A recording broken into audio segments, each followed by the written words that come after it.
না, প্লেটের ওই পাশেও হাত অসুবিধা হয় না, দুনিয়ার ওই মাথায় হাত যেতে আমি ইসরাইল ফারিস্তার কোনো অসুবিধা হয় না।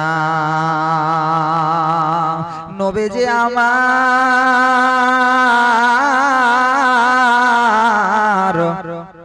চলে গেলেন আল্লাহর কাছে।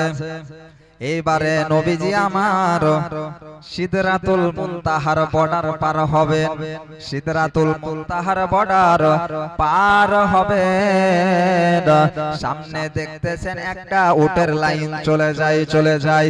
হযরতে জিবরাইল ফারিস্তাকে বলেন, জিবরাইল এই উটের লাইন তো চলে যায়, আমরা কি পার হতে পারবো না? নবীজি আমার বলেন, ও জিবরাইল ফারিস্তা একটু থেমে যাও, একটু পরে একটা উটকে ধরে নিবে, আর ধরার পরে আমরা